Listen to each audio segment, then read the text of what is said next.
Hi, everyone. Good Thursday morning. Before I get back to my story of watching God work, an amazing God encounter that we had back in early or mid 1982 in Easton, Pennsylvania.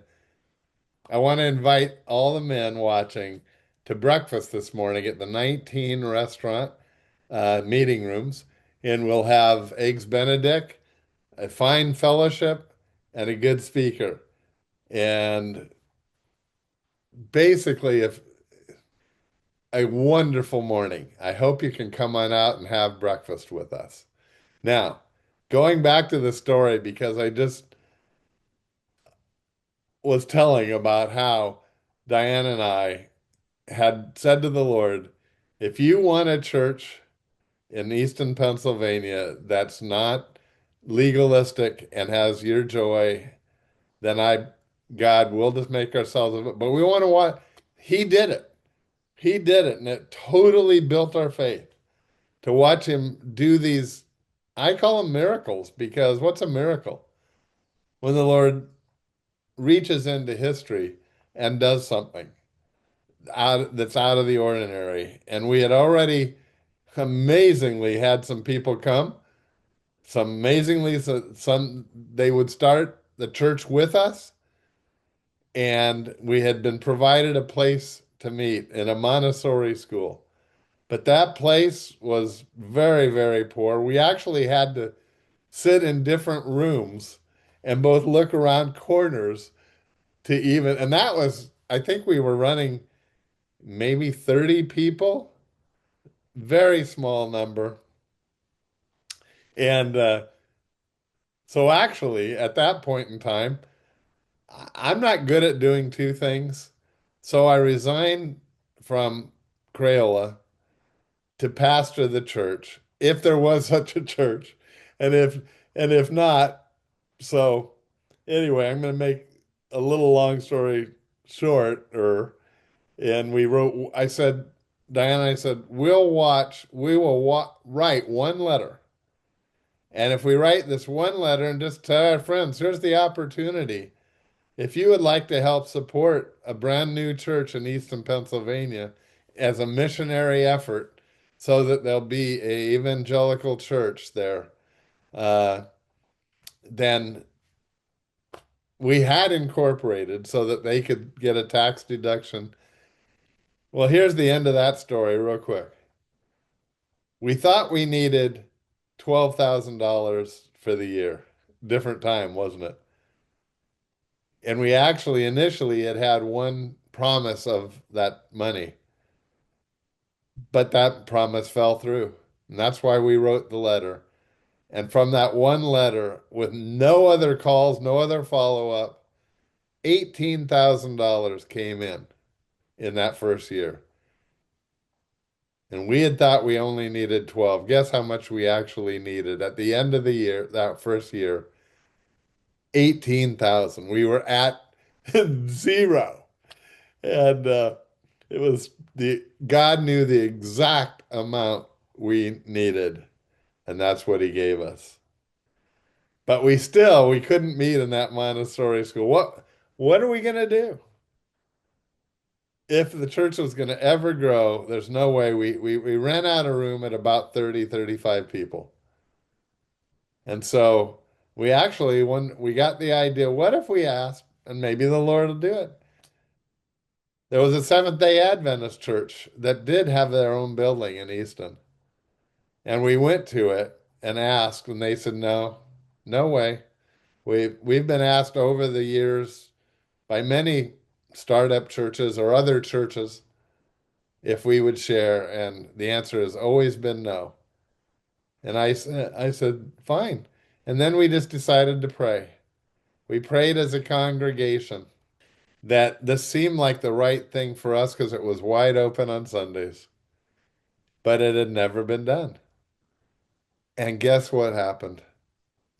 Out of the blue, that church, the Seventh-day Adventist, called me back and said, the guy who was on the phone said, I cannot believe it, but our board has asked me to call and offer you the Sunday morning meetings. Oh, Lord, you are amazing. It's just an encounter. It's like God is orchestrating the situation. And they said, the only thing is, we're going to send somebody for 3 months to sit in your services to make sure that you are not a cult. And I said, that's fine. That's fine. Well, they did that for 1 week, and they said, you're fine.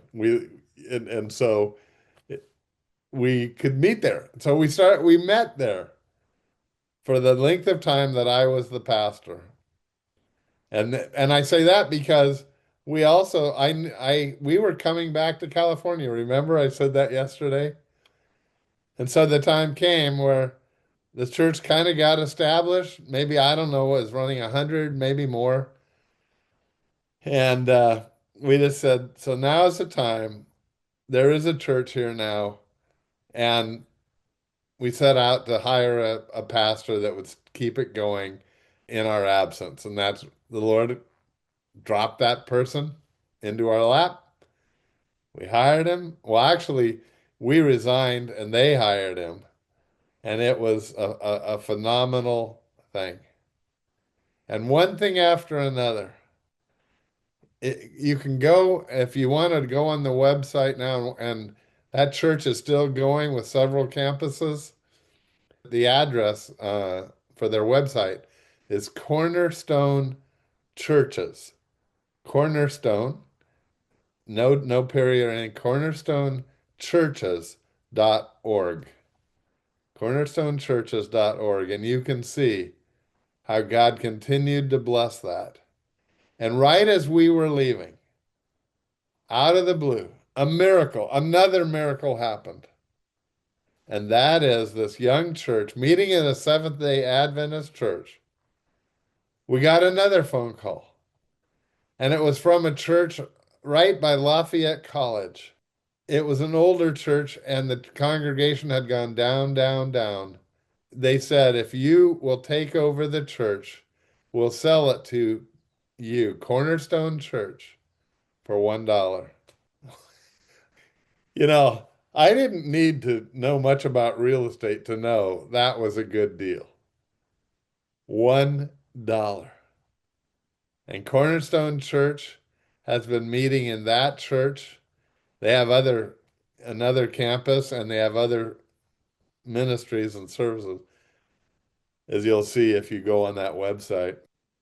But that was another. There were probably 10 turning points that God could have stopped the blessing of that church at any point in time, but he did not. He blessed it. It was an amazing encounter with God. That church building has been redone and so on and updated.